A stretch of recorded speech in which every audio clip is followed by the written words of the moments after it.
Boa tarde, professor, tudo bem? Boa tarde, Bianca. Galerinha, boa tarde. Boa tarde a todos. Vamos lá para a última colaboração com a professora Lígia. Eu tive que adaptar essa terceira aula. Eu resolvi fazer o contrário, já que eu tenho que iniciar a fisioterapia aquática com vocês. Então, eu já aproveito e dou uma introdução geral sobre fisioterapia aquática. E no final eu faço um gancho com os pacientes reumáticos. Então, a aula hoje é sobre exercícios aquáticos. Ver esse quebra-cabeça que é preparar o exercício para o paciente que nos procura lá no ambulatório. Eu pedi para vocês darem uma olhada no vídeo do YouTube, que foi a construção da piscina, e que ao final da construção a gente tem esse modelo, né? Não sei se todo mundo já chegou a entrar na piscina. Então, para começar a falar sobre fisioterapia aquática, eu queria mostrar alguns dados para vocês, que são dados dos pacientes atendidos e nesses 3 primeiros anos, e, e depois em 16, e 17, 18, 19, os atendimentos ficaram um pouco irregulares. Mas a gente chegou em quase 3 anos fazer 300 pacientes, atender 300 pacientes lá. Os pacientes que vão nos procurar lá na piscina são pacientes que são, na maioria, do sexo feminino, grande parte do sexo feminino. Nós chegamos a fazer em 3 anos quase 5.000 sessões. Eu não sei se no último quinquênio isso chegou a tudo isso, mas a gente faz um bom número de atendimentos lá, considerando a demanda que nós temos dos alunos e da disponibilidade. E os principais diagnósticos são esses aqui, né? Muito paciente com problema na coluna, da cervical à lombar, doenças reumáticas, fibro, lúpus, esclerose, espondilite anquilosante e artrite reumatoide. As alterações ortopédicas também, osteoartrite, bastante de joelho, quadril, fraturas, lesões meniscais,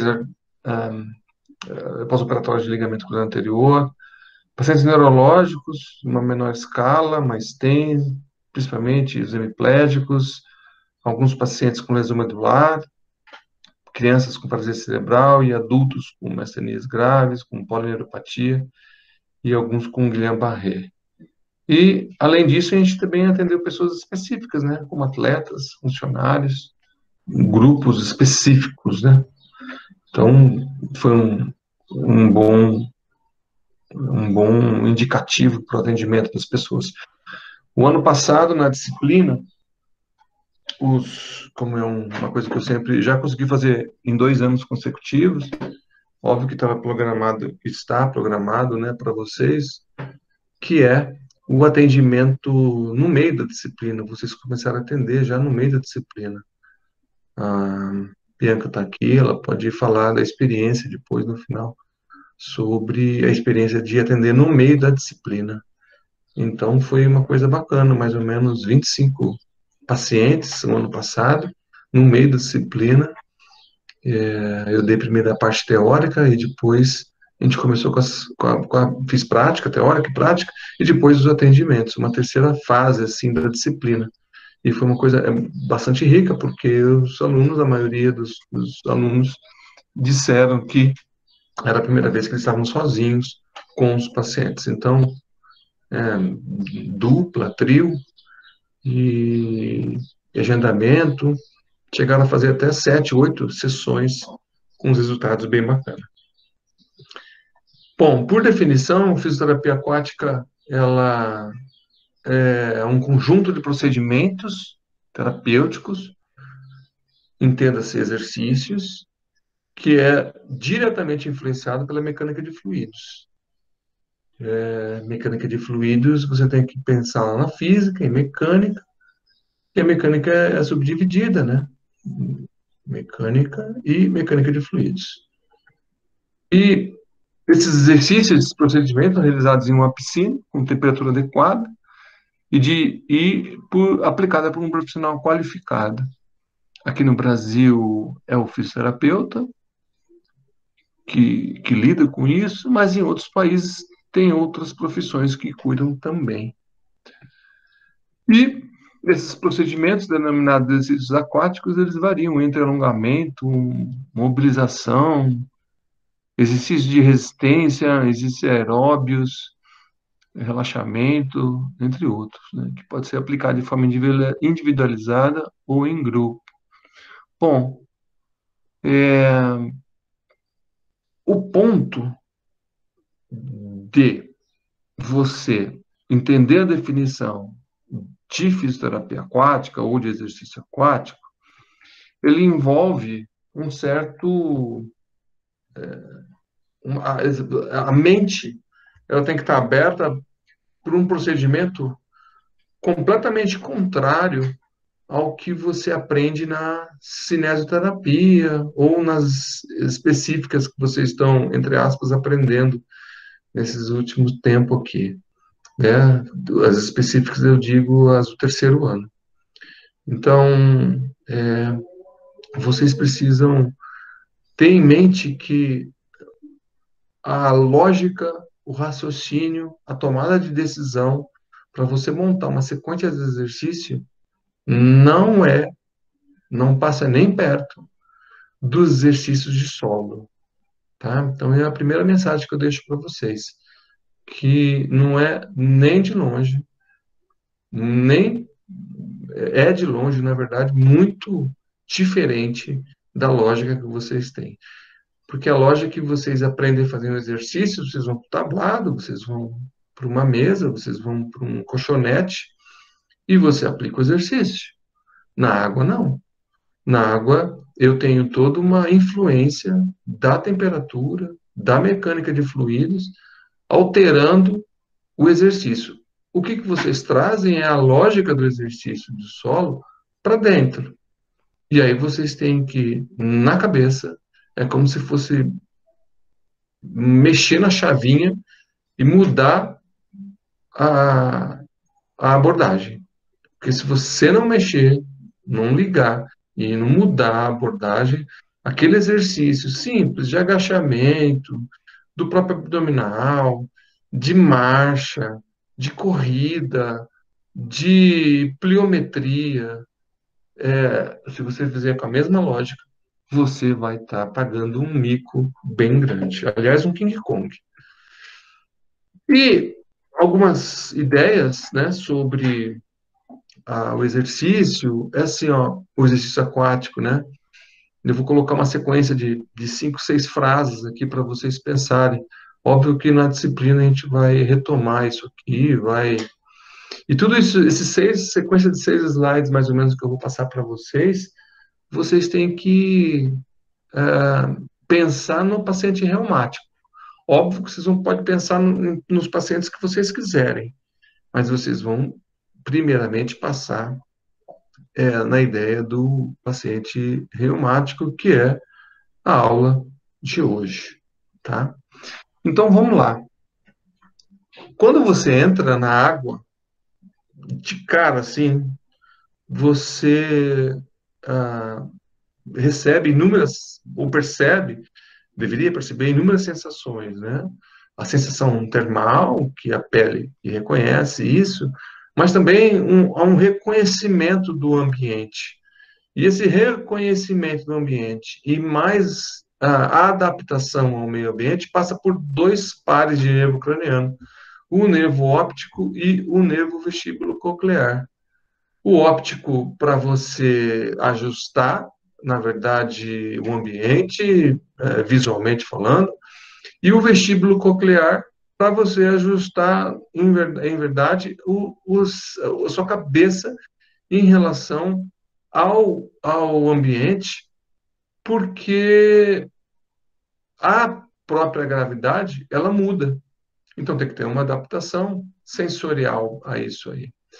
E essas modificações vão dos vasos, né, alterações dos vasos sanguíneos, pela própria alteração vascular que ocorre, até mesmo estudos específicos dizendo que exercício aquático melhora a memória. Tá? Uma outra sensação que todo mundo deveria pensar é que nessa adaptação ao meio, né, que parte que é termal, que é sensorial e que também é vascular, você tem que entender que há um aumento do retorno venoso devido à pressão hidrostática de até 700 ml para a caixa torácica, para a cavidade do coração. Esse aumento de fluxo, ele também altera inúmeras outras, desencadeia outras séries de eventos. Então, eu preciso tomar um pouco entender um pouco disso na aula de fisiologia de imersão. Nós vamos retomar isso aqui e vocês vão entender o que acontece. Mas de cara, eu tenho três efeitos, né? Termal, sensorial e vascular. Eu tenho que me adaptar. São três sensações que eu estou colocando como início. Não acontece isso quando você sobe, pega o seu paciente lá fora e vai para o colchonete com o paciente com lesão medular, por exemplo. Quando você pega o seu paciente com uma fratura de fêmur e você vai lá para o seu ambulatório de ortopedia. São coisas que você não precisa pensar nisso. Né? Você não pensa nisso. Você vai, coloca o paciente na maca, coloca no tablado, coloca no colchonete e começa a atender. E tem uma lógica para a sequência do exercício. Na água, não. Na água você vai ter que pensar, puxa vida, meu paciente, ele está adaptado? Ele vai sofrer várias alterações. Ele está adaptado? Você sabe que está ocorrendo alterações vasculares importantes. É tão interessante que a relação da frequência cardíaca com o VO2 máximo, você tem a sensação de até 20 batimentos por minuto reduzido quando você faz exercício, quando é comparado em solo. E muitos dos exercícios, por exemplo, aeróbios ou qualquer outro exercício, eles são dependentes de habilidade. Então, é uma coisa muito interessante, né? Porque qualquer exercício que você vá dar, pode ser de flexão e extensão do joelho sentado na escada, ele tem que se adaptar a sentar e ele tem que ter a habilidade de fletir e estender.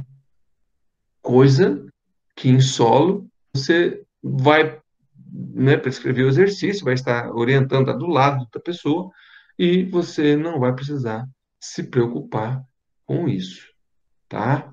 Então, essa habilidade aqui é óbvio que se der um exercício difícil, ele vai ter dificuldade. Mas, na maioria das vezes, os exercícios eles são muito mais fáceis de ser repetidos, porque eu não vou precisar conter tantas variáveis que estão ao meu redor. Um segundo ponto que eu queria mostrar para vocês é o seguinte: se você, por que você levaria o seu paciente para a água? Paciente reumático. Se você me disser que é para reduzir a dor, você está certo. Se você disser que você quer melhorar a amplitude de movimento, tá bacana.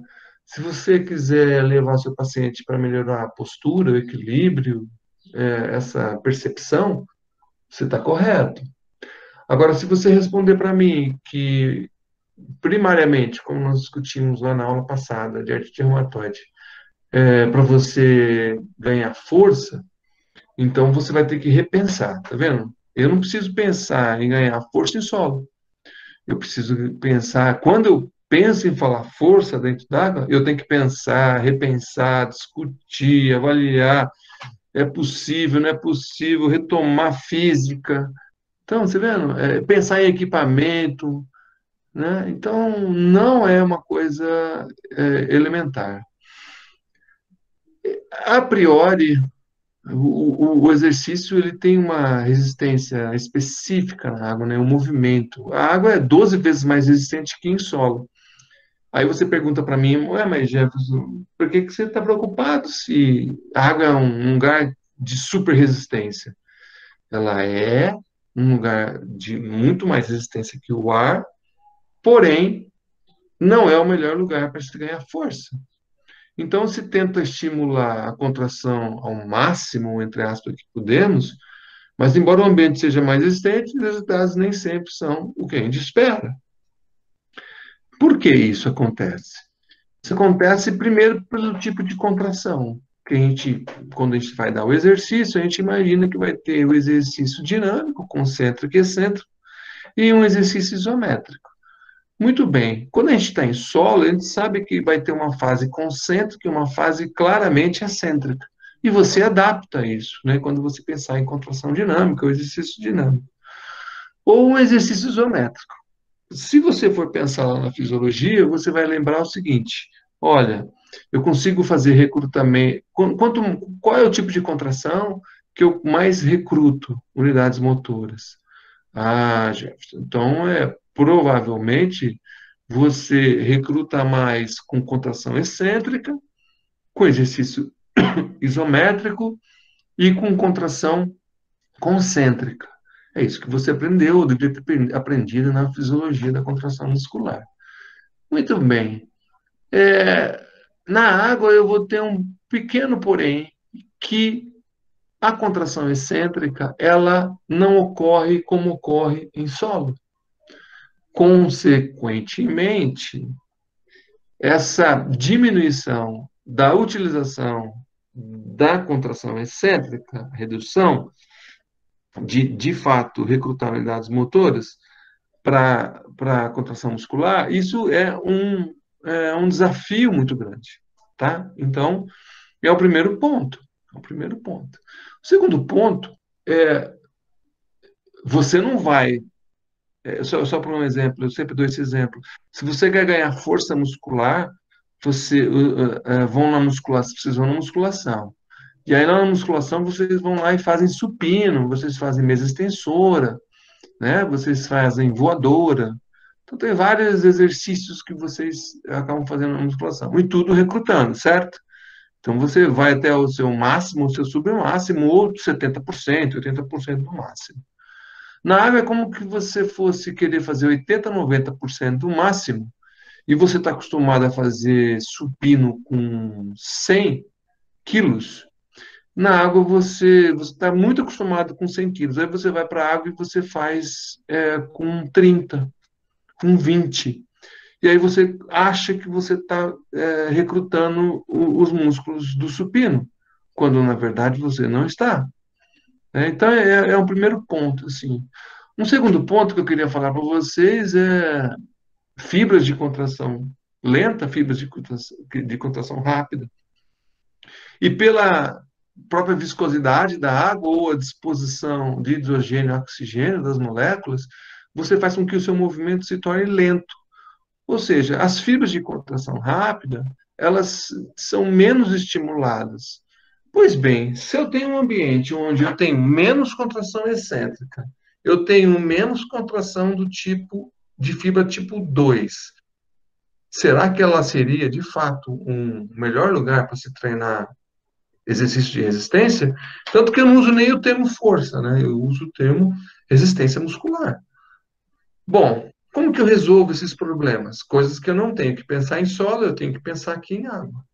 Eu tenho que arrumar um flutuador adequado, eu tenho que pensar na resistência frontal, ou seja, na hora que o movimento está acontecendo, que plano que está acontecendo, eu tenho que ver como é a resistência frontal desse objeto, e eu tenho que pensar em velocidade.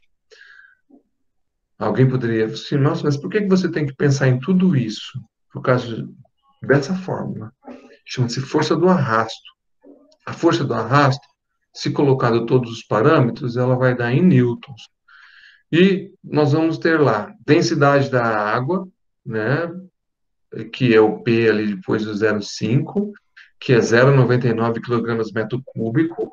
Nós vamos ter a área frontal do objeto, ou seja, Se eu colocar um flutuador na mão, um palmar, né, eu vou ter que calcular lado versus lado daquele suposto retângulo, né, do palmar ou quadrado. Eu tenho que calcular a velocidade, por isso que a velocidade é importante. O exercício na água, você quer aumentar o recrutamento muscular, você melhora a área frontal do objeto e aumenta a velocidade. Porque na fórmula da força do arrasto, você sabe que para ter uma força maior, ou seja, recrutamento de unidades motoras, de fibras, você tem que ter uma velocidade aumentada. E a velocidade na fórmula ela é ao quadrado. E o coeficiente de arrasto, que é uma outra variável que eu tenho que imaginar para a gente usar a nossa fórmula total. Então, com essa fórmula, eu consigo imaginar todos os exercícios.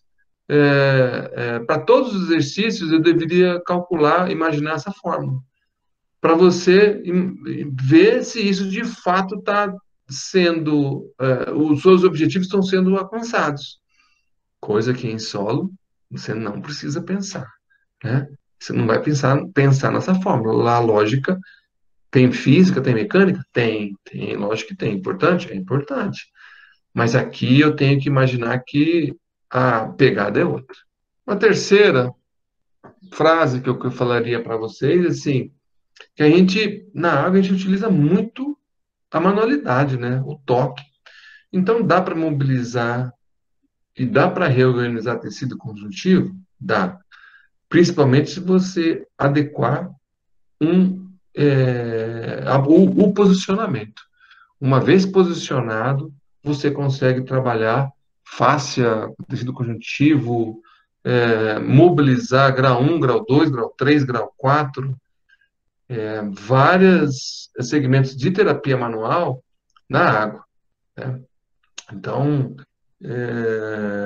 a temperatura, o relaxamento e a organização, né, do seu exercício faz com que, de fato, as manualidades e as mobilizações ganhem um espaço bem importante para a hora que eu montar a minha sequência de exercícios.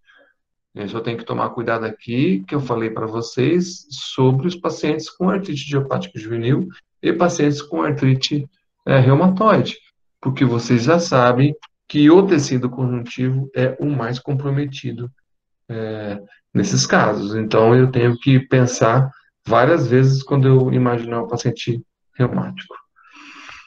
Bom, uma quarta frase é assim, de certa forma, a gente consegue alterar por meio da temperatura, óbvio, né, uma temperatura que termoneutra é de 32, 33 graus, além de uma menor descarga de peso, e aí vou falar descarga de peso, isso daqui a pouco, quando eu pensar em princípio de Arquimedes, e com exercícios específicos, que a gente imagina que neurofisiologicamente a gente estimula a fibra diaferente, né, de longo diâmetro, e essa é como se fosse uma concorrente, né? A gente estimula a fibra de longo diâmetro, tenta reduzir a fibra de pequeno calibre, e aí tentar diminuir a atividade simpática, consequentemente.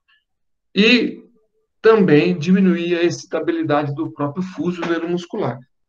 Onde eu quero chegar com isso? Eu quero chegar que vários pacientes procuram a água e, por causa da temperatura e por causa da menor descarga de peso sobre as articulações, principalmente dos membros inferiores, eu consigo modificar neurofisiologicamente e imaginar um fechamento. Essa descrição aqui é um fechamento das comportas para dor, não é?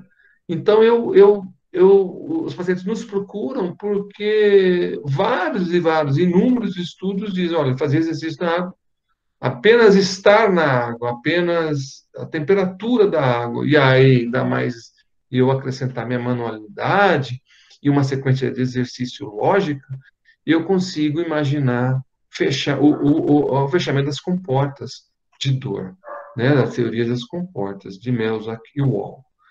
E é uma coisa muito legal, porque muitos pacientes saem sem dor. Entram com escala visual análoga de 8, 9 e saem com escala visual de 3, 4 após uma sessão, né? Então, mas só que tudo é dependente também da temperatura. Ele não vai acontecer isso quando ele está numa temperatura a 27 graus, né? Então, esse efeito aqui, que vocês estão vendo aqui embaixo, desse chinês mergulhando num lago congelado, não é o mesmo efeito, né? O efeito é um pouco diferente. Essa quarta frase, essa quarta frase, eu vou dizer assim que são tantas informações, eu chamei de o indivíduo estar bombardeando, sendo bombardeado, principalmente com a viscosidade, né? Outras coisas como a viscosidade, ou seja, a composição, né, da textura via oxigênio e via hidrogênio, e isso acaba tendo uma informação sensorial que eu coloquei para vocês anteriormente. E como resposta, e mais ao exercício, o equilíbrio ele acaba sendo desafiado. Então, entrar na água, você já sabe que é uma sensação sensorial, você vai ter que se adaptar. O vestíbulo coclear vai avisar ao cérebro qual é a posição do pescoço no ar, né, em relação à gravidade, quando ele está para fora do limite da lâmina d'água, e você vai alterar tudo isso aí. Então, existem inúmeros estudos dizendo que a pessoa mede o equilíbrio antes, fora d'água, né? Vai para a água, faz X sessões, volta, mede de novo, e você tem uma melhora desse componente que é o COP ou qualquer outro teste que se faça para equilíbrio, né? Às vezes a gente encontra assim, eu coloquei isso porque a gente encontra alguns exercícios como isso aqui, né? Meio sem noção, assim. E a gente tem que tomar cuidado, porque se a gente não tomar cuidado na hora de a gente montar nossos exercícios aquáticos, nós vamos estar pagando mico e talvez você não está dando um exercício como essa foto aqui, não, hein? Essa sequência não é parecida com essa foto, principalmente com paciente reumático, que eu tenho que pisar em ovos com eles, e eu tenho que estar a clínica muito clara na minha cabeça, eu tenho que estar toda a parte física e mecânica e fisiológica na minha cabeça, e mais a sequência de exercícios, que também tem que vir acompanhada das regras, né, de etiqueta, para se montar uma sequência de exercícios na água. Não dá para falar de exercício aquático sem falar de princípio de Arquimedes. Então, vocês devem estudado já na oitava série, no primeiro, no terceiro colegial, para passar vestibular, e aqui vocês vão se deparar de novo com o princípio de Arquimedes, que diz o seguinte, né? Todo corpo que está submerso, ele encontra uma força contrária à ação da gravidade, que se chama força de flutuação, e que é igual à massa ou peso deslocado, ao volume, igual, desculpa, ao volume deslocado. Então, nós temos o nosso centro de massa, que ele é fixo, e nós temos o nosso centro de flutuação, que ele é móvel. A lâmina d'água, ela fica geralmente no processo tifoide, que é uma altura, entre aspas, de equilíbrio entre centro de massa e centro de flutuação. O que acontece? Quando as pessoas são baixas e entram na nossa piscina, em altura, em estatura, ela vai ter alterado isso, porque a água vai estar mais próximo do queixo, por exemplo. O paciente entra baixo, ele tem uma estatura baixa, e o que acontece? Você tem uma aproximação entre centro de massa e centro de flutuação, e eu tenho que tomar cuidado aqui no meu deslocamento, e tem dificuldade de equilíbrio, porque eu aumento esse vetor aqui de deslocamento horizontal. Então, é óbvio que é muito mais difícil uma pessoa onde a lâmina d'água está mais próximo ao ombro, ao pescoço, ao queixo, do que para quem está com a lâmina no processo tifoide, independente da estatura. Só que eu tenho que organizar a estatura, a lâmina d'água, a altura do solo até a lâmina, em uma altura que seja razoável para a grande maioria das pessoas. Então, 80% das pessoas, 90% das pessoas vão estar satisfeitos quando a água está a 1,20 m, não é? E aí nós temos inúmeros alunos, e os alunos que são mais baixos sofrem com essa ideia, inclusive para atender pacientes mais altos, né? E a mesma coisa com os pacientes. Quantas e quantas vezes os pacientes acabaram desistindo, porque, além de ter medo, a água era alta, mas não é que a água, a lâmina da água era alta, é que a pessoa tinha uma estatura baixa e já não tinha medo de água, e aí vai ficar um pouco mais difícil, tá? Então, e outra coisa, ao movimento, a gente tem um deslocamento do centro de flutuação. Eu tenho que entender se esse exercício, até nisso que eu tenho que pensar, se, dependendo do exercício, eu não altero muito o centro de flutuação, que ele é móvel, diferente do centro de massa que é, que é fixo, e se isso não vai aumentar esse vetor, né? Ou seja, aumentar o efeito rotacional. Por isso que você tem aquele ajuste do equilíbrio, porque a todo momento você está tendo que equilibrar essas forças que estão agindo sobre o corpo quando ele está imerso. No princípio de Arquimedes, o princípio de Arquimedes é muito interessante, porque, se vocês lembram da história desse grego, ele mais ou menos em 1200, ou um pouquinho menos antes de Cristo, ele foi procurado pelo rei, e o rei falou assim, olha, o cara que está fazendo aqui minha nova coroa, eu acho que ele está de sacanagem. Ele está colocando muito mais prata do que ouro. Né? Você já ouviu essa história, né? Alguém está burlando as regras. Só que era o rei, né? E era a pessoa que estava sendo contratado, trabalhava para o rei, né? Não podia estar mentindo, colocar mais prata do que ouro. Aí Arquimedes teve um grande desafio, né? Se eu preciso tentar descobrir como que eu vou pesar, como que eu vou descobrir, sair dessa enroscada, né? Aí ele começa a fazer inúmeros experimentos com os objetos na água, na banheira, principalmente, e ele começa a descobrir, ele vê que, na verdade, o peso, a massa da prata é diferente da massa do ouro. E quando ele recebe a coroa, e ele tinha que investigar se a coroa tinha mais prata ou se tinha mais ouro, ele vai para a banheira e faz o teste. E aí ele grita, sai correndo pelado no meio, né, da Grécia, da cidade, dizendo Eureka, né?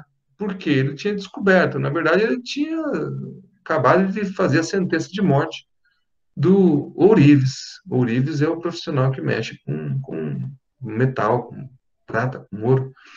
E ele acabou sentenciando de morte o cara, né? Mas ele salvou a pele dele. Mas Arquimedes foi muito inteligente e só muito tempo depois todas as teorias de Aristóteles acabam, uma grande parte acabam caindo, mas Arquimedes sempre permaneceu desde então.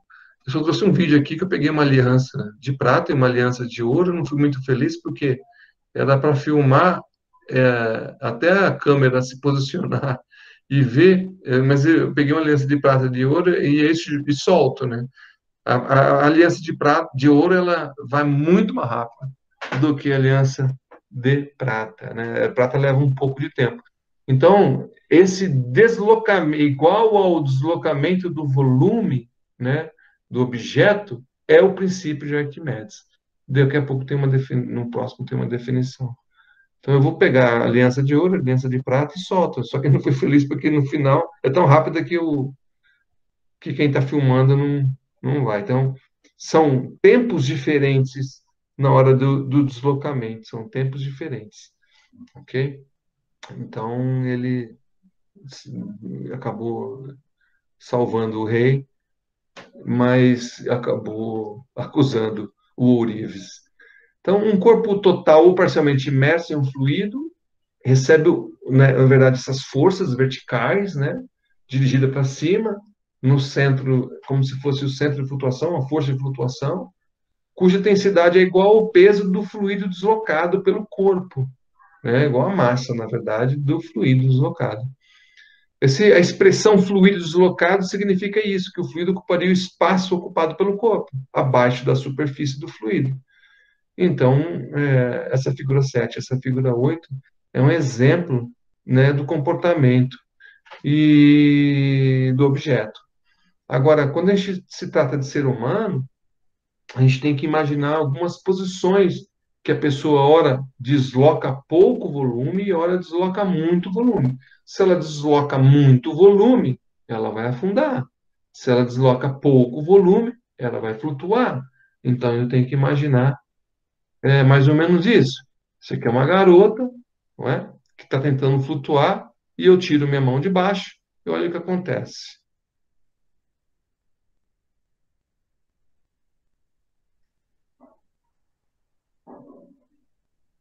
Eu tiro minha mão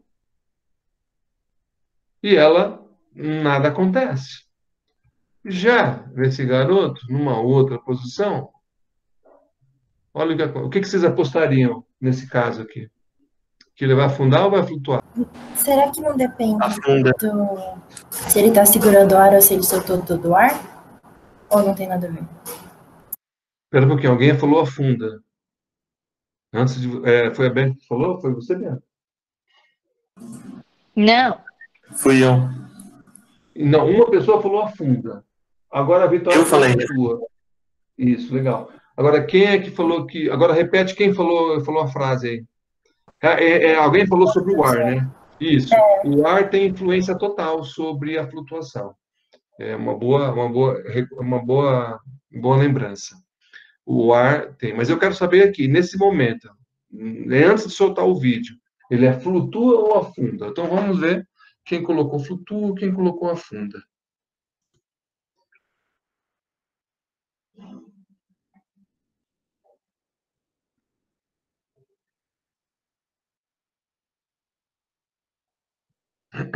Tá. Flutuou naquela posição, o garoto afundou nessa posição. Respiração tem tudo a ver? Tem tudo a ver. Posicionamento do braço tem tudo a ver? Tem tudo a ver. Mas mais que isso, a densidade dos tecidos tem muito a ver, tá? Então, o peso do músculo, o peso do osso, a quantidade de tecido adiposo, são todos fatores que influenciam, né, na hora de você fazer uma aposta. Esse cara flutua, esse cara afunda. Esse paciente vai se comportar assim, esse paciente vai se comportar assado, tá? Então, respiração, alguém falou aqui agora anteriormente, composição corporal, entenda-se músculo, osso, tecido conjuntivo ou tecido adiposo, e habilidade em ficar na posição. Porque se a pessoa não tem habilidade para ficar numa ou noutra posição, a grande probabilidade dela afundar vai ser grande. Ou seja, tudo isso, aula prática. Mas não chorem, não. Vamos torcer que ano que vem vocês vão fazer prática disso. Bom, essa é a primeira parte da aula. Tá bem? Alguém gostaria de fazer alguma pergunta? Já falei que a primeira parte, né? Essa primeira parte aqui, ela é uma parte de alerta, né? Entre aspas, para vocês, para que vocês possam entender o seguinte: não use a mesma lógica do exercício em solo. Os exercícios aquáticos têm suas próprias regras. Você tem que dominar todas essas regras antes de levar um paciente para a água. E entender essas máximas, né? Por exemplo, a água é 12 vezes mais resistente que o ar, mas não é o melhor lugar para se treinar força. É uma máxima. Acrescentem nesse caldo aí, o paciente reumático. Porque, vamos levar o paciente reumático para a água. Vamos levar. Eu acho que até tem umas 4 pessoas de vocês que vão para a água, né? Vão com a Lígia. Vocês não se manifestaram aqui. Acho que tem uns 4 alunos aqui do do terceiro ano, que eu acho que estão desde o segundo ano com a professora Lígia, né? 4, 5. Então, vocês poderiam se manifestar no sentido se é isso mesmo que eu estou falando, ou se vocês nunca pensaram dessa maneira, ou se pensaram, porque eu sei que tem mais ou menos 4, 5 pessoas que fazem o projeto da Lígia aqui, e está desde o segundo ano. E vocês nunca tiveram aula dessa. Então, eu fico imaginando se isso que eu estou falando se encaixa para o que vocês passaram ou não. Alguém poderia se manifestar?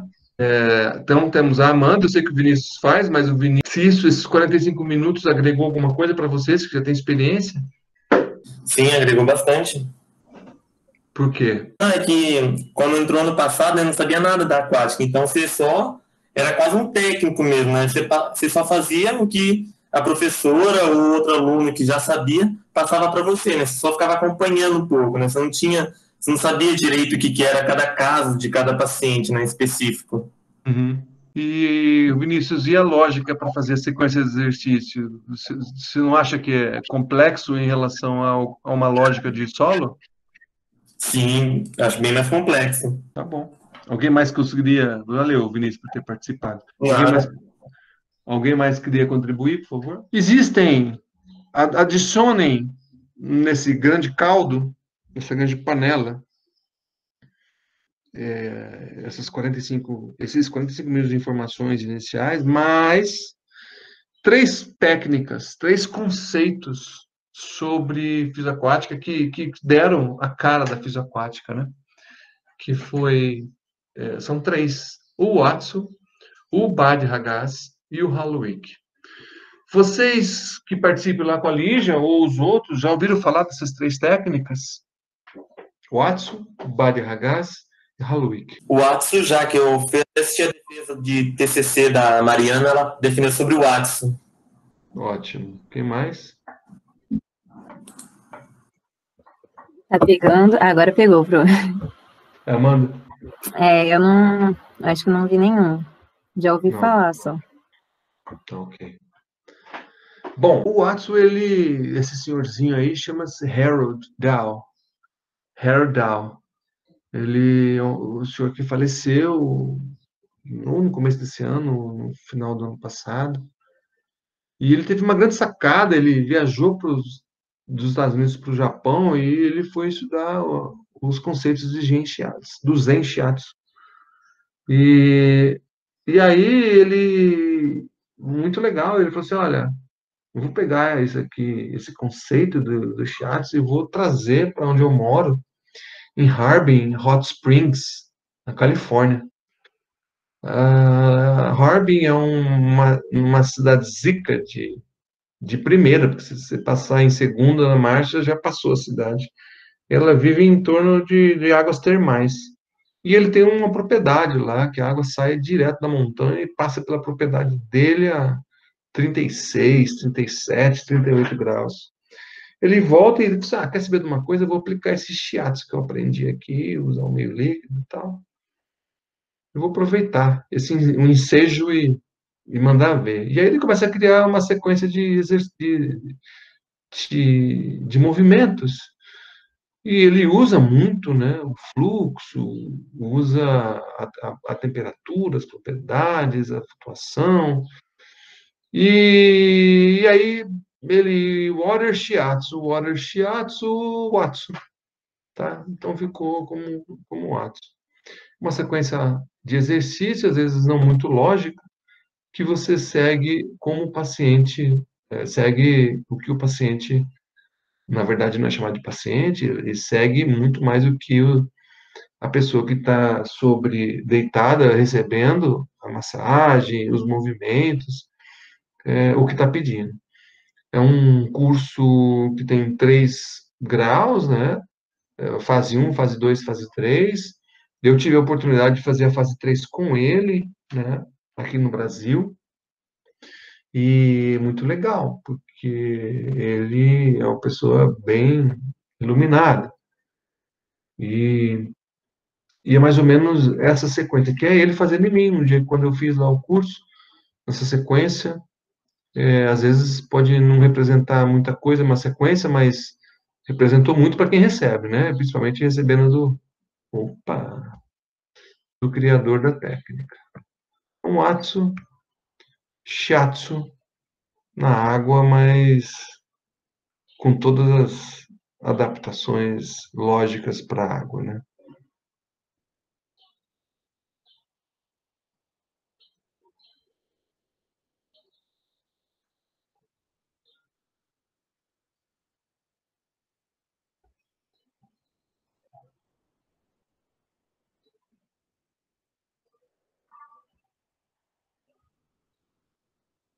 Muito bem. Então, o atsu é primeiro.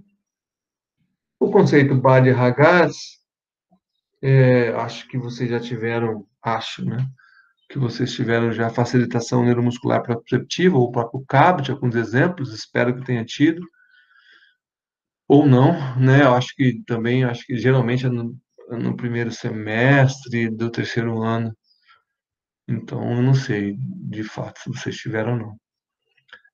Mas isso também vem de uma outra pessoa chamada James Macmillan, que eu vou falar na sequência. Na verdade, assim, a sequela de pólio ela foi muito devastadora, década de 20, de 30. E aí devastadora também porque vem a Segunda Grande Guerra Mundial e a fisioterapia é a junção disso, né, das sequelas de pólio, das sequelas das gripes que houve à época e mais as guerras. E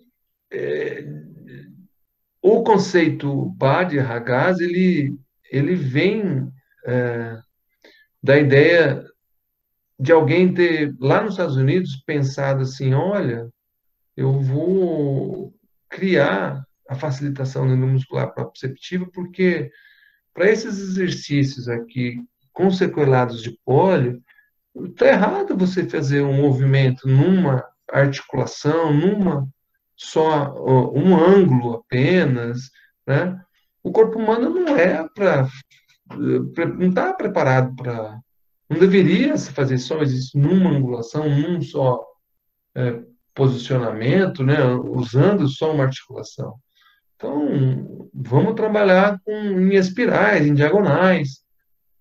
E essa foi a ideia. Quando o Herman Kabat pensa isso nos Estados Unidos, na Europa as pessoas já estão antenadas e falam o seguinte, olha, talvez a gente consiga fazer isso na água. Então começa primeiro na Alemanha. Aí depois numa cidade da Suíça, em Bad Ragaz, também uma cidade que tem envolvimento, que tem a montanha ao redor, que a água passa por dentro da cidade, etc. Então aquela mesma história das águas termais passarem por dentro da cidade. Eles resolvem fazer o seguinte, olha, eu vou fazer uma sequência de exercício, e essa sequência de exercício é muito próxima à facilitação neuromuscular. Como que eu vou chamar isso? De facilitação neuromuscular proprioceptiva na água? Não. Eu vou chamar isso de o método dos anéis de Badi Ragaz. Por que anéis? Porque se você olhar aqui na foto aqui embaixo, isso aqui é a Beatriz Ziegler, na década de 70, década de 80, ela coloca, na verdade, esses flutuadores e essas boias para que a pessoa fique em flutuação e ela possa tentar fazer. Então, você pode ver que daqui é uma posição de facilitação neuromuscular proprioceptiva, né, que envolve diagonais. Então, isso é uma coisa bem legal, só que o nome acabou tendo o nome da cidade na Suíça, de Badi Ragaz. Então, ele fornece o meio para executar exercício de resistência progressiva na água, ótimo, se é de resistência progressiva na água, eu tenho que imaginar a fórmula do arrasto. Se eu não imaginar a fórmula do arrasto, eu não vou conseguir executar de forma correta. Fora a manualidade, o manuseio, fora o comando verbal. Eu preciso dessas três coisas. Enquanto que, ao mesmo tempo, incorpora os próprios princípios, né, da facilitação neuromuscular proprioceptiva. Então, esse livro aqui é um livro da Beatriz Ziegler, um livro em alemão, e que fala sobre as diagonais do próprio Badi Ragaz. Existem padrões de membros inferiores, só é um padrão só, é unilateral, a complexidade do ombro é muito difícil você imaginar exercício sem que ocorra, sem que você pague mico, né? Você também não pode ficar inventando exercício, porque se você também não estimular o recrutamento de unidades motoras, você está pagando mico, né? Está fazendo algo errado. Nos padrões de tronco, são 12 padrões de tronco, né? São 12 padrões, e esses 12 padrões de tronco, eles são trabalhados 6 como alavanca de membro superior e 6 de alavanca de membro inferior. Esses 6 de membro superior e de membro inferior, eles são subdivididos em flexão, flexão com extensão, flexão com rotação e extensão. Flexão, flexão com rotação e extensão. Esses 3 movimentos, que são 6 aqui, 6 acolá, mas aqui eles são 6 por quê? Eles podem ser com alavanca curta ou com alavanca longa. Alavanca curta e alavanca longa. Tá? Então, no total, acabam dando 12 movimentos do tronco. Mas eles acabam se repetindo, o que altera é a extremidade e a alavanca. São 11 movimentos de membros inferiores. Então, no total, são 24 posicionamentos, né? 24 posições ou 24 padrões. O bilateral recíproco do membro inferior significa que um membro vai estar em isometria e o outro membro vai estar de contração dinâmica. Um membro, ou pode ser bilateral simétrico, ou seja, os 2 membros inferiores trabalham de forma conjunta, né? Trabalham de forma igual, diferente do recíproco, que é uma isometria e outra em dinâmica. E aí eu tenho que imaginar sempre as diagonais. Então, quando eu penso em diagonal, eu estou pensando no quê? Eu estou pensando em flexão num momento e extensão no outro. Rotação interna num, rotação externa no outro. Abdução num, adução no outro. Então, sempre eu tenho que estar...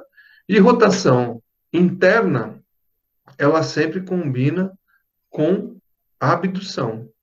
E rotação externa combina com adução. Então, se vocês não fizeram as aulas de Cabot ou de facilitação neuromuscular proprioceptiva, fica difícil entender um pouco essas diagonais. E essas diagonais, no caso da água, você tem que pensar 10 vezes antes de executar, diferente das diagonais de fazer em solo. Porque na água eu vou ter rotação, eu vou ter o comportamento do outro hemicorpo, eu vou ter que, cuidar de um monte de coisa. Espaço, para a pessoa não bater, né? Você pode ver que na figura preta e branca a pessoa está quase com a cabeça na parede. Então, mais um pouquinho que ela solta, a pessoa bate a cabeça na parede. Então, é uma coisa que tem que tomar bastante cuidado. Mas na nossa piscina, em funcionamento, a gente não tem esse tipo de problema, não. Mas você tem que pensar nisso. Aqui são 2 exemplos. Eu fazendo um padrão de membro superior, agora recentemente, no final do ano passado, com a Ana, fisioterapeuta de Franca. E então eu falo assim, olha, abre os dedos. Então, o comando verbal é extremamente importante. Eu vou começar a falar, quer ver? Abro os dedos, giro o polegar para mim, ombro lá para cima, giro o polegar para mim, força, força, força, força, força. Giro o polegar para mim, abro o braço, força, força, força, força, força, força, força. Ok? Aí eu tiro, reposiciono, fecho os dedos, giro o polegar para baixo, aperta a minha mão, força, força, força, força. Leva a sua mão lá embaixo do seu quadril. Força, força, força, força, força, força. Ou seja, não dá para fazer facilitação neuromuscular proprioceptiva sem comando verbal. E o comando verbal tem que ser curto, pontual, específico. Bom? Então, tá bem. O segundo exemplo é um padrão de membro inferior bilateral recíproco. Ele é chamado de 102. É porque os membros inferiores é 101, 102 até 111.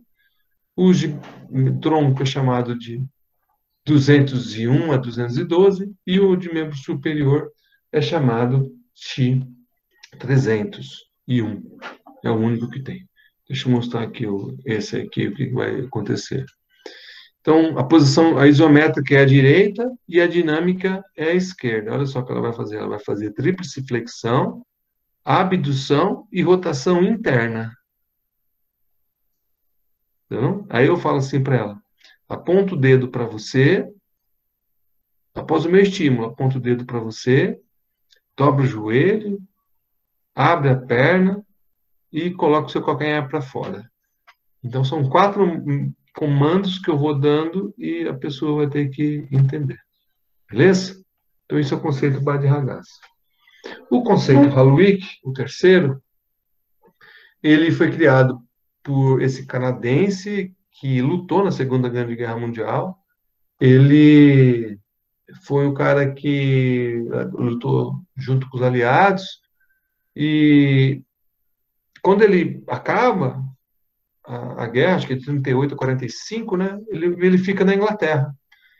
E o que acontece? Ele era técnico de polo aquático, ele era praticante de exercício, né, aquático. Então, ele era nadador, jogava polo. E ele fica na Inglaterra. Na Inglaterra tem uma pegada muito grande de pessoas que são voluntárias em vários segmentos, principalmente na área de saúde. E um amigo dele convida, ou convida para ir numa escola APAE, em Londres. E essa escola, mais ou menos, isso foi em 49. E essa escola, a Haluik School for Crippled Girls, quer dizer o seguinte, que crippled é um verbo muito que não é utilizado muito, né, em inglês, ele é pejorativo, ele é menina que rasteja, como se fosse uma criança paralisada cerebral, e que ela tinha um nome lá, o adjetivo para ela, crianças que rastejam, que é a pai, né? Só que ele vai, lá em 1949, porque o amigo dele tem uma criança, tem uma menina que estuda nessa escola, e ele falou assim, vem aqui conhecer, vai ter uma apresentação, né? E eu gostaria que você visse a garota, minha filha, participar. Ele foi. Na hora que ele chega nessa escola, ele viu uma piscina que ninguém usa. Ele falou assim, mas espera um pouquinho, pois eu manjo de exercício aquático, né? Sou nadador, jogo polo, eu entendo de mecânica de fluidos. Por que eu não vou utilizar isso aqui, né? E aí ele começa a fazer algumas tentativas de atender crianças com paralisia cerebral. Você imagina a dificuldade, né? Nessa época, 49, 50, o casal Bobat, eles acabam criando o método Bobat, que na verdade a pronúncia é Bobath. E eles, nesse método, o casal cria uma médica da região, né? Lá é tudo dividido por região, Londres, então da região específica de Kensington, ela fica sabendo, né, desse voluntarismo, né, essa parte voluntária, desculpa, do James Macmillan, e ela vai ao encontro, e ela fala assim, olha, não é bem assim, né, a criança tem um desenvolvimento, e a criança com paralisia cerebral, o desenvolvimento é assim, não sei o quê, não sei o quê.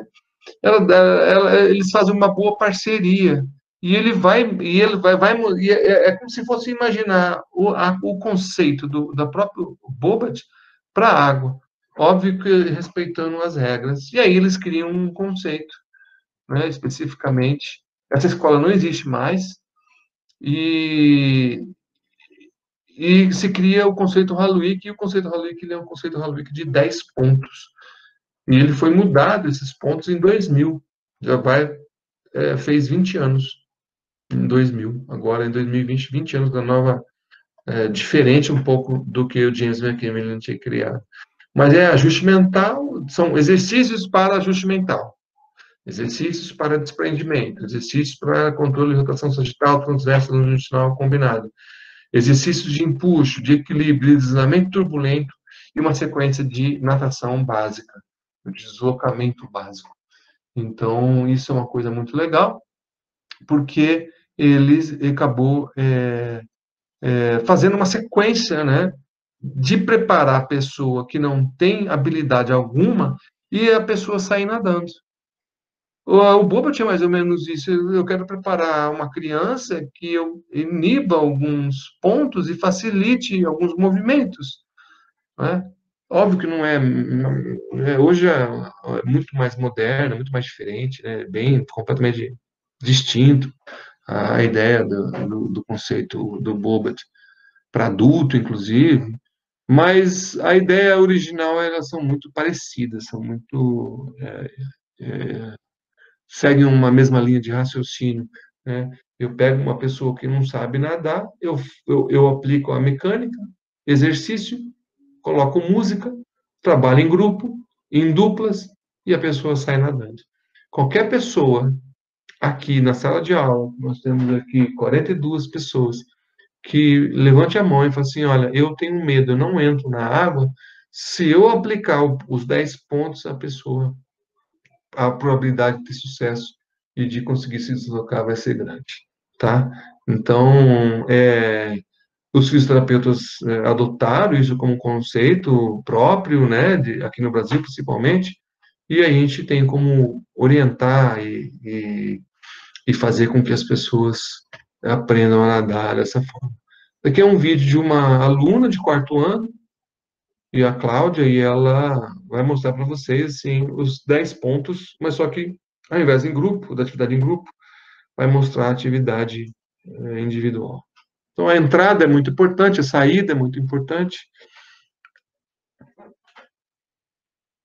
Então ela vai fazendo um ajuste mental, a respiração na vertical, ela vai ajustando, né? Trabalha com rotação, essa daqui é uma rotação sagital. O desprendimento é para aquelas pessoas que têm medo, que ficam muito próximo, né? Então a gente vai se afastando delas. Não era o caso dele. Aqui a rotação transversa, já com uma outra aluna. Então, nesse exercício precisa de duas pessoas, mas geralmente tudo é feito em grupo, né? Então fica mais fácil. Então, é a ida da rotação transversa e o retorno da rotação.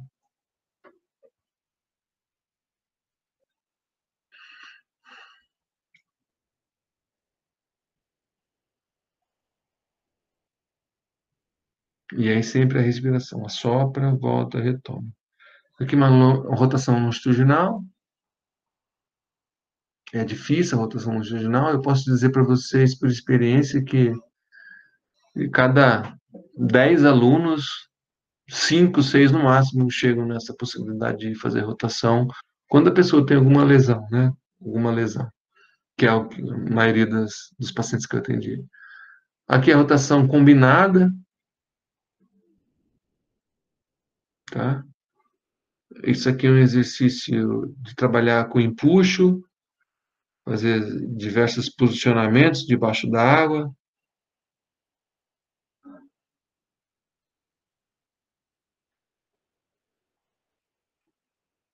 Aqui ela está fazendo de novo, não ficou bom. Combina rotações com o exercício de brincar de empuxo. Aqui é um pouco de equilíbrio. Não equilíbrio em pé, né? Mas um equilíbrio corporal, né? A gente vai levanta um braço, levanta uma perna, e a pessoa altera todo o movimento, né? Ou o controle do tronco, do membro superior, do membro inferior. Então, isso é chamado de exercícios de equilíbrio.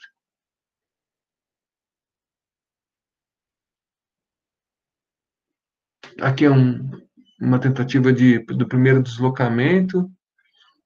Ela está fazendo turbulência e ele está se controlando para se equilibrar. E aqui ele está fazendo o sculling, que é esse movimento com o braço e antebraço, e ele é uma tentativa de nadar. É um paciente com hemiplegia tentando se deslocar aqui, mas é um paciente que caminhou bem. Antes do intervalo, vou dar um intervalinho agora de 5 minutos, que eu tenho que acabar a terceira parte. Essa é a segunda parte que eu queria falar para vocês.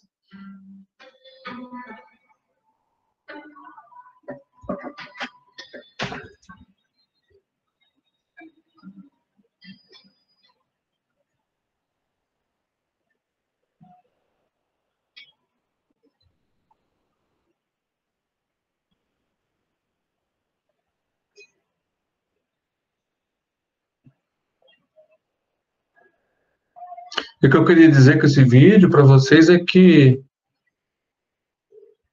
para a gente pensar em exercício aquático, a gente tem que dar um nó na nossa cabeça, né?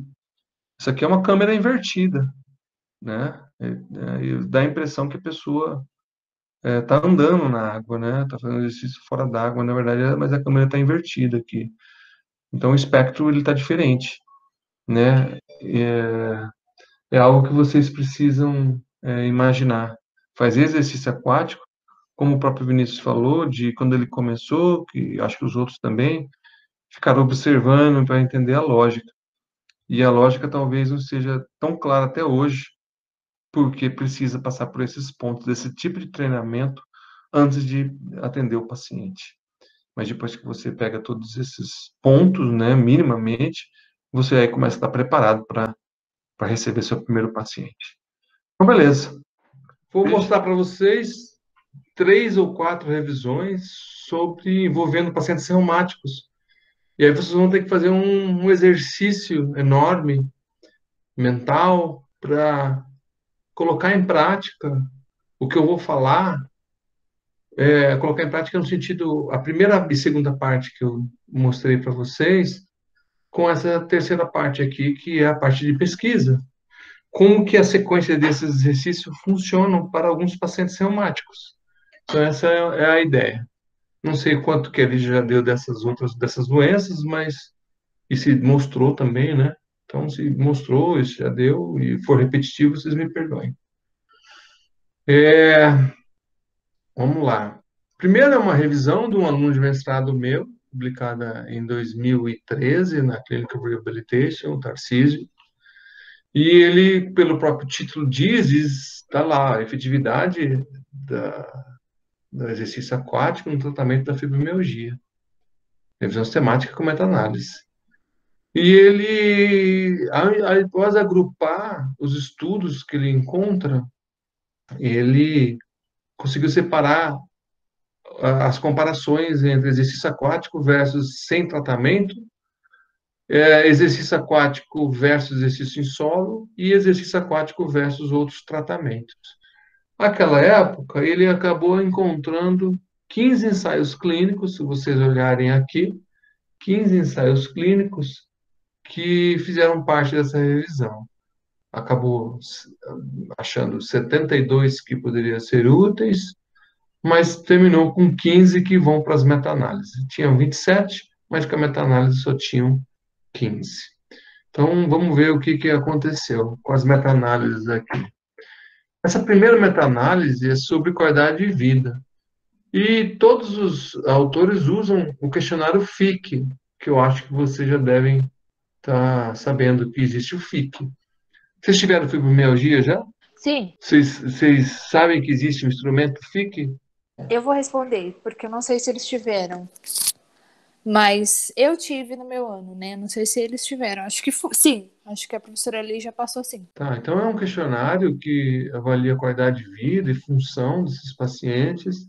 3 estudos utilizaram, né, o FIC até 20 semanas, né, como desfecho o FIC e em estudos até 20 semanas.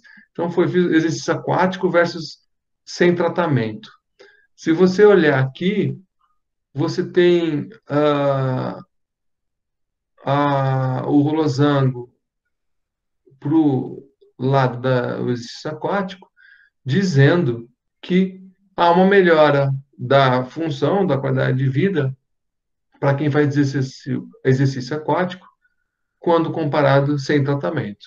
Tá? Então, 120 pacientes participaram, 60 para cada grupo. Uma outra coisa que ele observou também foi sobre a rigidez. também a rigidez, ele vem do FIC também.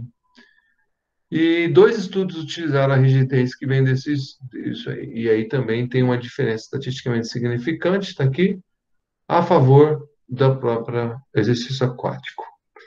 E nessa quinta figura aqui,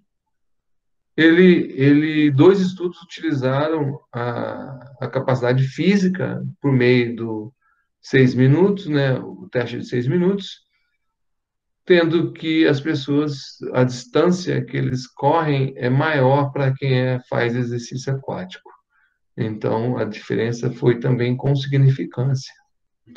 Então, nós podemos chegar à conclusão que apenas quando você compara exercício aquático com nada, você encontra diferença na qualidade de vida, na rigidez e na capacidade funcional, quando aplicado por menos até 26 semanas. Então, 20 semanas são no mínimo 4 meses aí, né? 4, 5 meses de aplicação. Né? 4, 5 meses de aplicação. O paciente fibromialgico, ele é interessante porque os guidelines, o Colégio Americano de Reumatologia apontam que tem que haver, para o paciente fibromialgico, um componente aeróbio. Então, quando a gente pensa em levar ele para a água, nós também temos que pensar em qual componente aeróbio que eu posso executar. Na nossa piscina, a gente é tranquilo com isso, porque a gente tem bicicleta, a gente tem o deep running, e a gente tem também a corrida, que tem espaço, né? Tem 15 metros para a pessoa correr. Então, dá para se trabalhar com exercício aeróbio tranquilamente na nossa piscina. Então, o exercício aeróbio, ele é um componente extremamente importante para o paciente que tem fibromialgia. Por segunda revisão, é a revisão da Cochrane, que é sobre osteoartrite de joelho e de quadril, que saiu em 2015, 16. E é muito interessante porque o que ele quer saber qual é o efeito do exercício aquático sobre o paciente com osteoartrite de joelho e de quadril, né, quando comparado com o exercício em solo ou não exercício. Então, veja aqui o diagrama, né, e eles entraram com 3 estudos. O único porém aqui é que ele está falando que tanto serve para joelho quanto serve para quadril. Então, é uma mistura de joelho e quadril que eu não vejo isso com bons olhos. Eu acho assim, eu quero saber, não fazer estudo que não misture, né, as articulações. Mas, enfim, de uma forma genérica, vamos ver qual é o efeito do exercício aquático para quem tem osteoartrite de quadril e de joelho. Essa meta-análise aqui, ela é feita da dor, desfecho dor. A esquerda a favor do aquática e a direita a favor do controle. Muito bem. Então, ele encontrou aqui 1, 2, 3, 4, 5, 6, 7, 8, 9, 10, 11, 12 estudos para o desfecho dor. E ele trabalha aqui com o tamanho do efeito, diferente da fibromialgia, que foi a diferença média da variável mesmo, porque todos lá utilizaram a mesma variável. Aqui, todos utilizaram lá os mesmos instrumentos, desculpa. Aqui, provavelmente, eles estão usando instrumentos diferentes para avaliar a dor, com certeza. Então, já é um N bem respeitado, né? 1.000 pessoas, no mínimo, participando desses 3 estudos. E houve uma diferença com significância. Até o P aqui está errado, colocado errado, mas independente disso, há uma redução de dor de até 31%, principalmente das pessoas que fazem exercício aquático. Então, quando comparado exercício aquático versus controle, ou seja, exercício de solo, você vai ter uma redução da dor de até 31%. Aí, eu tenho a comparação de incapacidade. Então, já são também, continua tendo os 1.000 pacientes aqui. E a incapacidade também, ela é uma redução de até 30% a favor do exercício aquático. Pode ver aqui que a significância com significância. Então, tamanho de efeito de 0,32. Muito legal. Eu só não sei definir para você o quanto que é quanto é quadril e quanto que é joelho.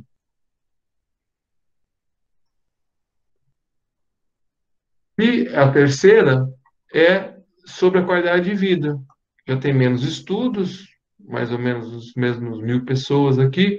1, 2, 3, 4, 5, 6, 7, 8, 9, 10 estudos. E aqui a qualidade de vida é a favor do exercício aquático. Eu só não entendi por que está com um sinal negativo aqui, né? Porque qualidade de vida tem que ser sinal positivo, porque pegue o SF36. Quanto maior, melhor, né? Então eu quero acreditar que eles erraram em alguma coisa para ter esse sinal negativo aqui. Na verdade, é uma melhora de até 25%. A chance de melhora para quem faz exercício aquático é até de 25%. E essa melhora aqui, né, tem que ser positiva, né? A qualidade de vida quanto maior o score, melhor. Então, é isso. Então, resultados favoráveis aqui, né? Na fibromialgia, quando comparado com nada, e aqui é quando comparado com exercício em solo. Muito bem. Vamos só ler aqui a conclusão, né? Ele diz o seguinte, que os exercícios aquáticos para um grupo heterogêneo, né, de pessoas com osteoartrite de Juil, provavelmente há uma probabilidade de aumento, na verdade melhora, né, da dor, da incapacidade levemente, e pode até melhorar a qualidade de vida também, levemente, logo após a completar o tratamento, de 12 semanas, até 12 semanas. Na fibromialgia, um tempo a mais, né, principalmente por envolver exercício aeróbico. E aqui, não necessariamente, eu preciso ter mais que 12 semanas. E uma frase muito legal dessa revisão é essa aqui, ó. Essa revisão, a atualização dessa revisão não muda a conclusão das revisões publicadas anteriormente pela revisão Cochrane. Ou seja, os resultados continuam bem parecidos ao longo do tempo, bem consistente, que o exercício aquático funciona para osteoartrite de joelho e quadril. A terceira, o objetivo foi o efeito do exercício aquático sobre os pacientes com espondilite anquilosante. Então, vamos lá. Eles encontraram 5 estudos para entrar nas meta-análises. Na verdade, leram, né, 1.393 títulos, foram duplicando, foram excluindo e sobraram 5 estudos. E uma das primeiras meta-análises, eles têm relação com a dor, né? Com a dor. E ele diz o seguinte aqui, ó.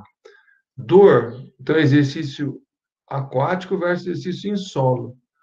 Até 3 meses, então 1.2.1, quer dizer, dor medida até 3 meses. Tem dois autores que utilizaram aqui, tá?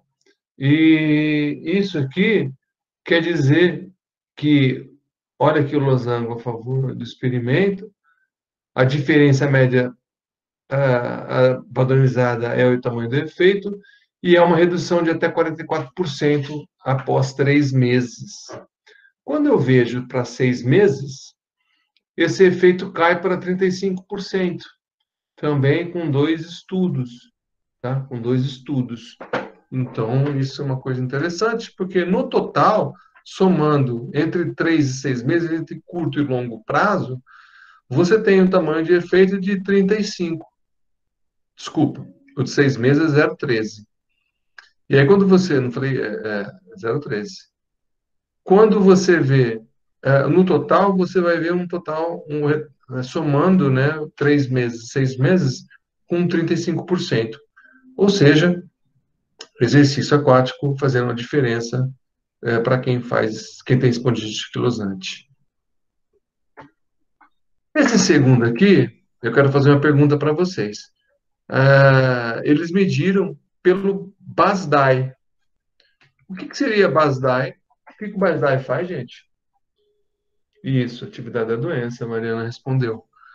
Ela, o Barzai, essa atividade da doença é medida por uma escala visual análoga que mede fadiga, dor axial e periférica e grau e tempo de rigidez.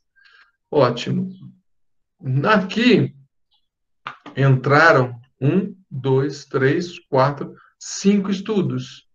E esses 5 estudos estão apontando o seguinte, que como todos usaram o BASDAI, ele mudou para diferença média e não mais tamanho de efeito. Diferença média é o valor bruto do BASDAI.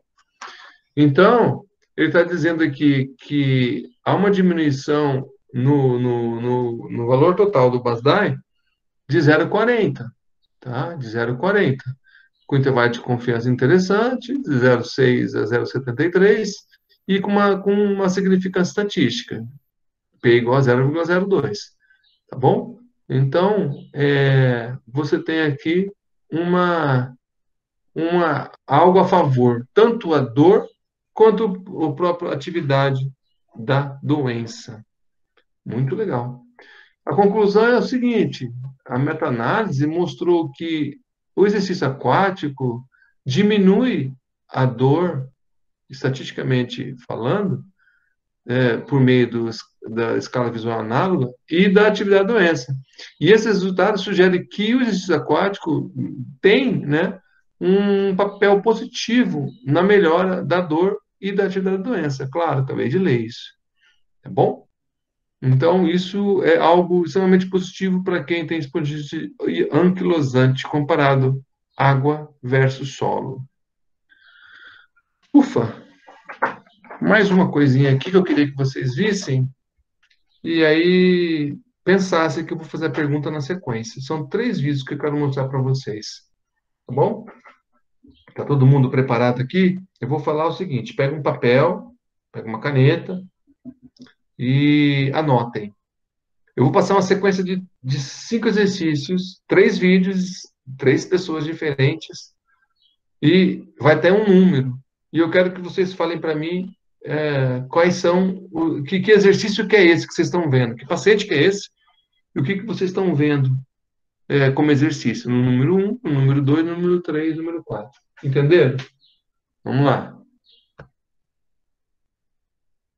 Primeiro paciente. Exercício 1, apareceu o número 1 aí. Ó. O que ele está fazendo?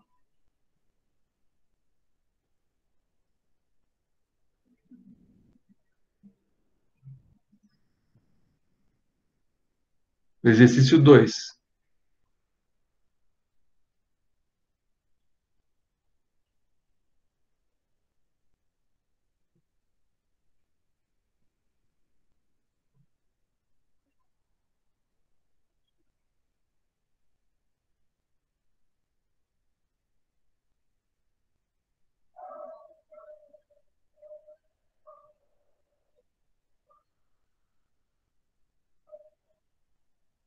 3.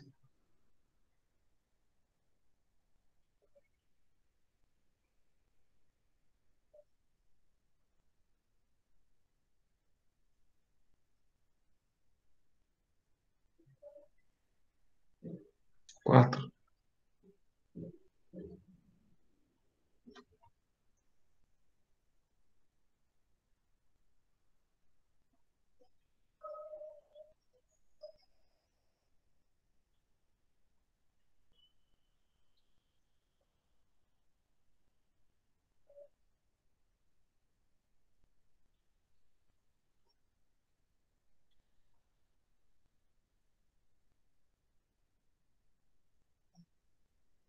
5.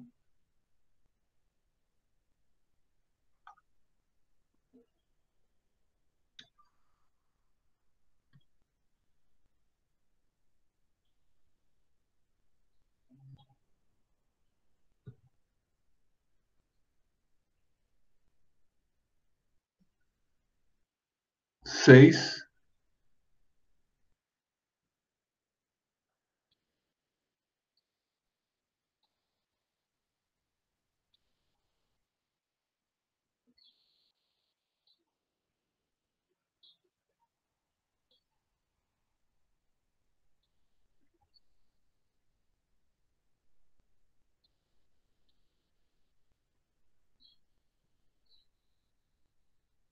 Ótimo.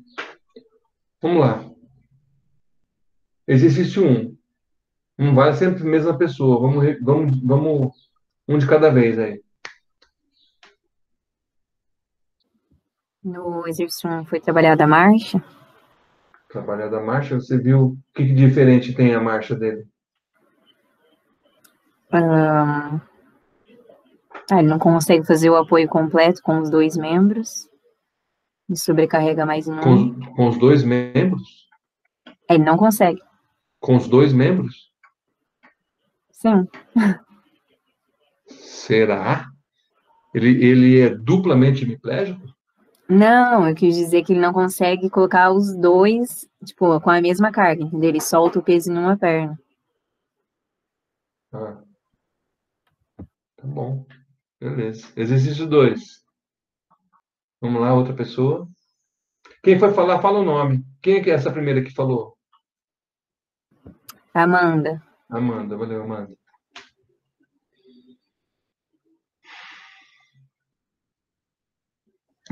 O segundo exercício, se eu não me engano, ele estava subindo num banquinho, não é? Que Uhum. eu também pensei em algo relacionado com a marcha, dele fazer a elevação do membro para poder caminhar, deambular melhor. Não é banquinho, é um step, né? Você quer dizer? Isso, step. Você percebeu qual perna que subiu primeiro e qual perna que desceu primeiro? Quem está falando? A Laura. Laura, você percebeu? Acho que foi a perna esquerda que subiu primeiro, Por quê? porque se realmente for a perna esquerda e ele ser um paciente hemiplégico, é porque ele vai estar subindo primeiro com o lado sadio, para ele conseguir sustentar o peso do corpo para depois trazer o membro afetado, não é? Então guarde a regra. Um hemicorpo comprometido, quem vai fazer exercício para subir a escada para cima é o membro bom. E para descer, sempre é o membro lesado. Então, para cima vai para o céu, para baixo vai para o inferno. Ou seja, ele sobe com a perna boa porque ele descarrega o peso na perna lesada. Ele fica em cima e desce com a perna lesada e fica com a perna boa em cima. Entendeu, Laura? E todos? Entendi sim, professor. Tá bom. A Amanda e a Laura sempre participam. Vamos ver outras pessoas, por favor. Terceiro exercício. Era de sentar e levantar. Quem está falando? A Gabriele. Gabriele. Sentar e levantar, mas isso tem a ver o quê? O que você acha? Que é só levantar e levantar? Isso é importante para ele? Sim, é um movimento funcional. Ele não estava conseguindo apoiar o pé inteiro no chão. E o Fernando, o aluno estava segurando o pé, né? Isso. Eu não tenho certeza, mas acho que é aquele que Fala o paciente nome. Bárbara. Bárbara, vai. E o paciente deu um braço para ele, acho que era o direito. Ele estava com o corpo flutuando assim na água. Não. Ele estava flutuando na água, mas o terapeuta estava fazendo alguma coisa. O que ele estava fazendo? Isso que eu quero saber. E por quê? Nossa, não lembro direito, acho que era abdução, não era? Isso, como é que chama isso em neuro? Como é que chama isso? Chama normalização de tônus. Tá? Ele estava normalizando o tônus dele. Uhum. Beleza? Beleza. Quinto exercício. Quem está falando? A Ana. Ô, Ana. E como é que chama isso em neuro? Normalização de tônus de membro inferior. É a mesma coisa, só que um no membro inferior, superior e outro no inferior. Tá bom? Tá bom. Tentando não trabalhar com o tônus dele. Bem alto, né? E sexto exercício? Sexto é o mais fácil, hein, gente? Quem vai falar?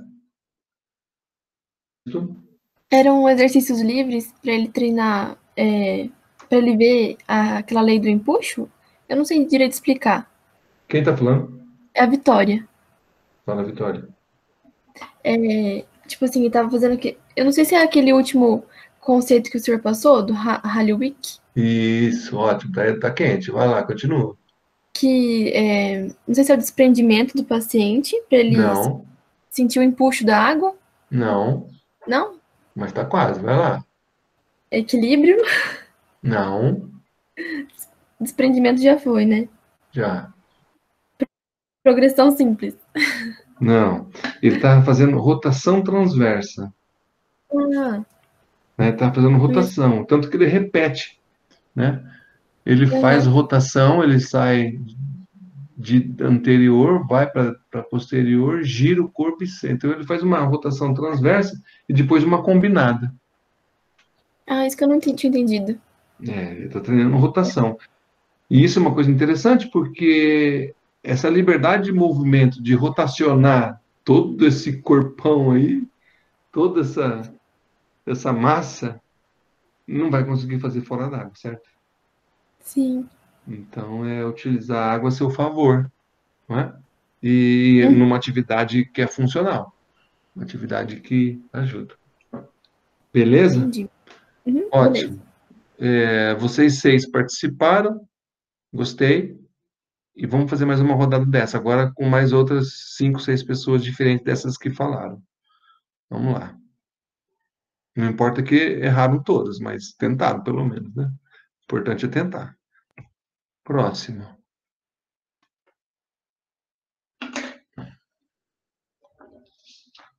1,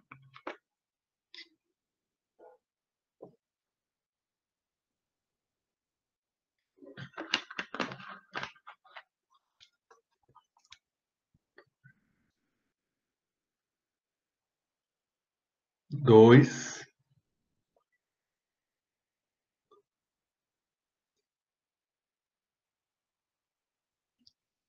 3,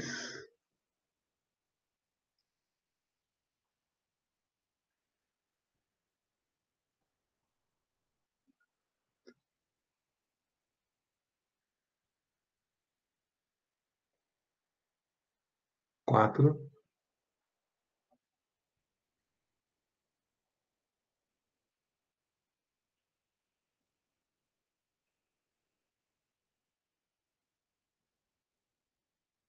5.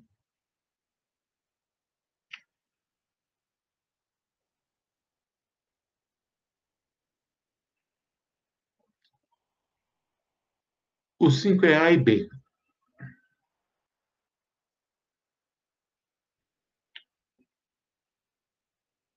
6.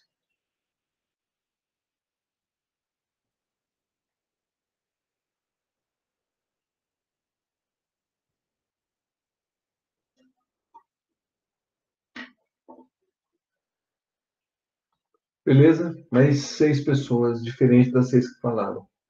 Vamos lá. Exercício 1. O que estava fazendo?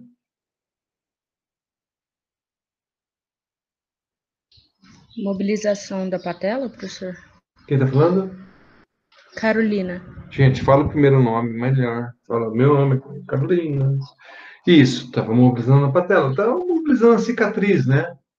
Provavelmente é uma lesão de LCA, estava mobilizando a cicatriz ali, para evitar um pouco de aderência. Lembro das manualidades? Então, eu tenho uma grande facilidade numa temperatura, né, dessa aí, num ambiente desse. Muito bem, Carolina.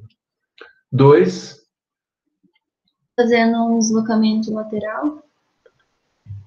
mais que isso. Quem está falando? Mariana.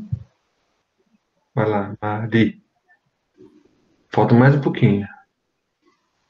Tinha mais um detalhe.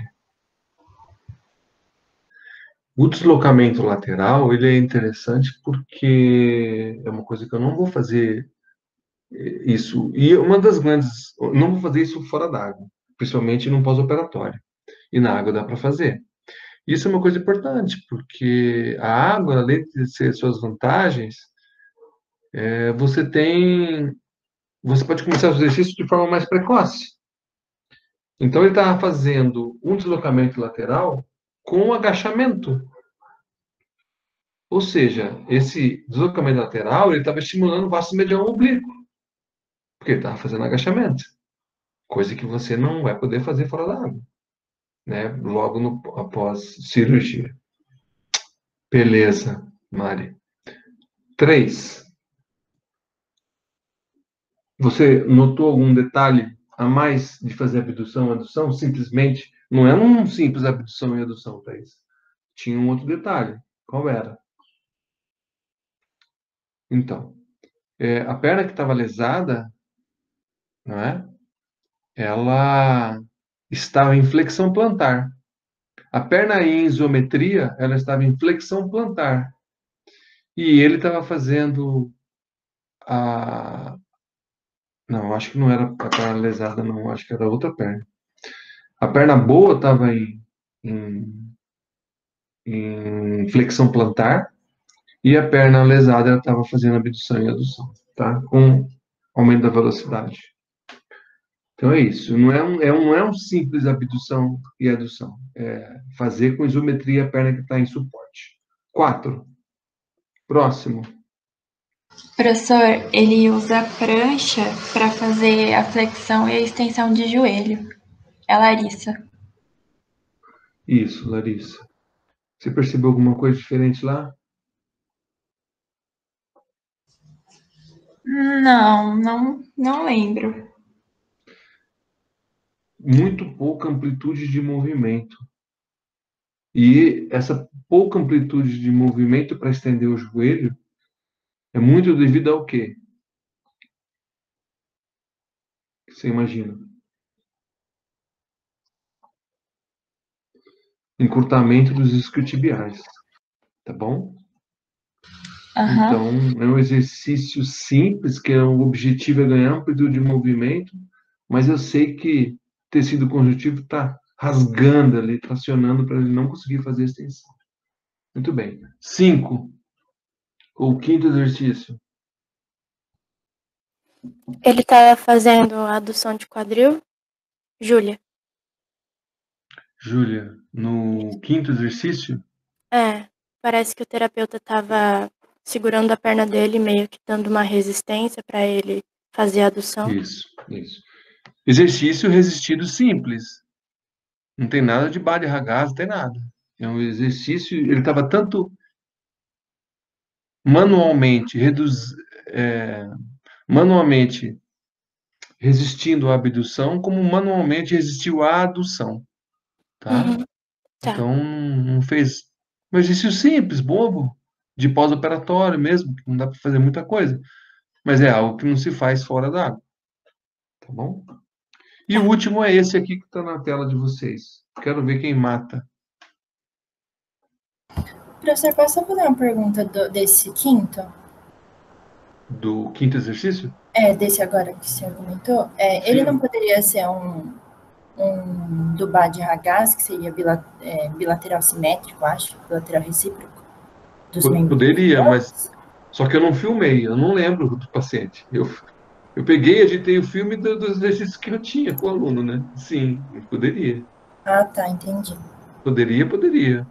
Mas eu não tenho... Na hora que eu fui editar, aí não tinha, né, o exercício. Mas se a pergunta era indicado no pós-operatório? A resposta é.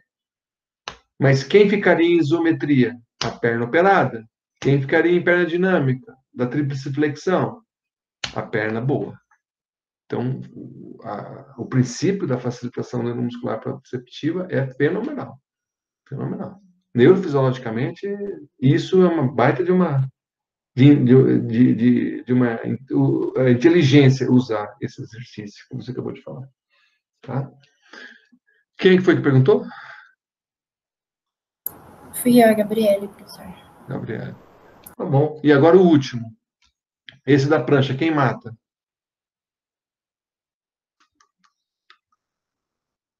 Vamos, Vinícius. Mata você, Vinícius.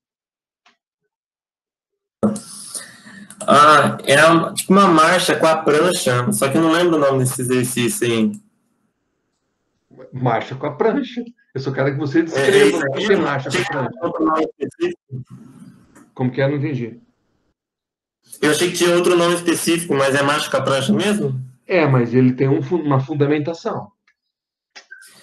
Para melhor dar estabilidade, não é uma coisa relacionada a isso, por causa da prancha, que dá uma estabilidade no pé. Isso, tá quente, tá indo bem, mas falta mais um detalhezinho. Querendo ou não, você vai ter que fazer uma força maior para colocar o pé no chão, porque a prancha está fazendo uma resistência. Não. A pergunta é, a prancha está na perna boa ou na perna operada? Ele está com o lado direito, né?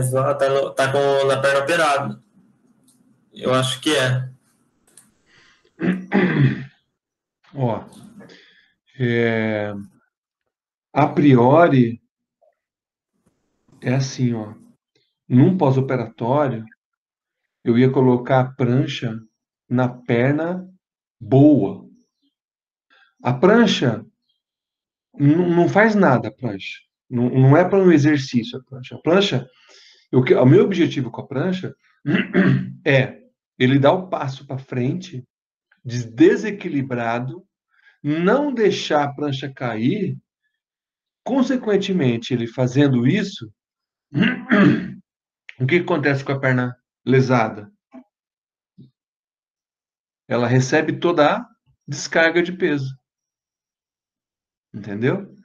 Então, prancha na perna boa, andar, porque ele fica desequilibrado e ele automaticamente ele tem que equilibrar com a perna lesada, ou se ajustar com a perna lesada. Você acha que ele vai fazer isso em solo? Quando que ele vai fazer isso em solo? Você entendeu, Vinícius? Entendi. Então, a ideia é essa, tá?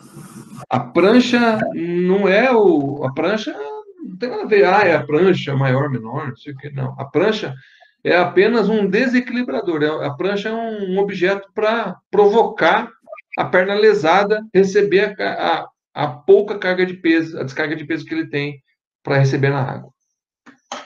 Entendido? Entendi. Então tá. Muito bem. Eu tenho. Que bom. Quem está falando? É Vitória. Fala, Vitória. Uma dúvida é que eu não vi diferença entre o Watsu e aquele outro o último que o senhor me falou, que é o Hallyu-Wiki. O último, ele só ensina a pessoa que teve alguma lesão a aprender a nadar? É isso que eu fiquei com dúvida. O senhor pode explicar de novo, assim, só um resumo, assim. O Watsu, ele é uma técnica de relaxamento. Você tem a pessoa no braço, a pessoa fecha os olhos, você a tem no braço e faz uma sequência de exercícios, de mobilizações, de movimentos, usa o fluxo da água. A água tem que estar 34, 33 graus no mínimo, tem que estar uma temperatura mais alta.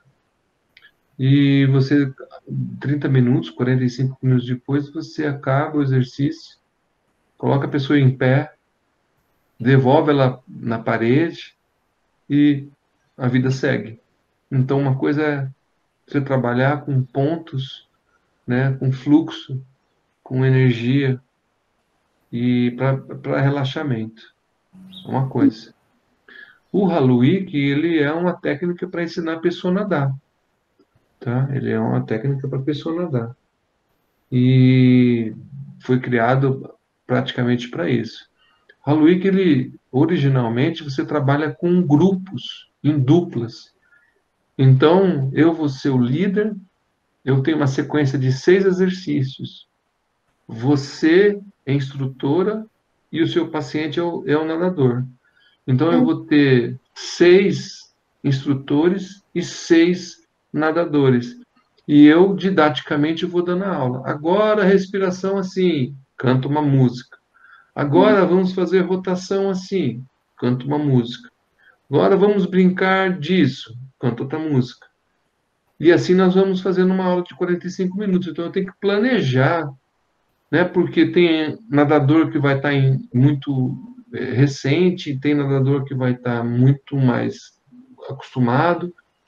A gente não vê a lesão, para a gente pouco importa. Pode ser lesão medular, pode ser paralisado cerebral, pode ser amputado, pode ser qualquer tipo de paciente, neurológico ou não. Um amputado não, um paciente neurológico, ele pode estar participando, ele pode estar querendo aprender a nadar e tem um grupo. Entendeu, Vitória? Entendi. Obrigada, professor. Então são coisas completamente antagônicas. Uma coisa é aprender a nadar em dupla, e o que eu mostrei para vocês foi a sequência de 10 pontos, que são os exercícios que são passados na dupla, e esses 10 pontos eu mostrei de forma individual, não em grupo. Então, a minha aluna, ela ia dando a sequência dos pontos e ele foi fazendo, entendeu? Entendi. E tem outra. Para fazer esses conceitos, né? Aplicar, tem que fazer algum curso? Tem que ter formação. E tem que ser formação. E outra pessoa pode fazer, tipo, educador físico pode fazer? Ou... Pode os dois, tanto o Adson quanto o Haluik. É isso que eu fiquei com dúvida. Olha, só vou contar uma coisa para vocês. Por isso que tem uma disciplina com uma pessoa, que sou eu e a Lígia, que somos dois super, mega especialistas nisso aí. E a gente prepara vocês para que vocês possam atender seus pacientes com essas técnicas, sob a nossa supervisão. O ano passado, aí em dezembro, a Bianca lembra, lá pelo dia 15, né, Bianca, de dezembro, ao final da disciplina, era o último atendimento dos pacientes. Nós tivemos um dia de Watsu Day. Uma pena que eu não trouxe, tem um vídeo disso aí. Foi filmado, ou seja, chegaram 12 pacientes com 12 alunos, não, foram mais, né? Eu peguei um aluno e fui demonstrando a sequência das 8h30 às 9h30. E aí eles fizeram a sequência, 10, 12 alunos com 10, 12 pacientes. Já tinham na disciplina, tiveram. Aí trocaram, chegaram mais 10 pacientes, e aí peguei outro aluno para ficar como meu modelo, e aí fiz mais 45 minutos de exercício. Então, quer dizer, foi um Watsu Day. Então, foi muito legal. O pessoal do quarto ano, se você perguntar para alguém do quarto ano, perguntar como é que foi a experiência com o Watsu, pelo menos quem fez e participou ali, porque teve gente que, paciente falta, né? Paciente dá balão, e aconteceu isso com umas 2, 3 duplas que eles ficaram meio na mão, assim, sem. Aí os alunos entraram na água para fazer, um fazendo o outro, para receber. Mas no último dia de atendimento na piscina... Obrigada, professor. De nada. Falou, boa sorte para vocês. Até a próxima.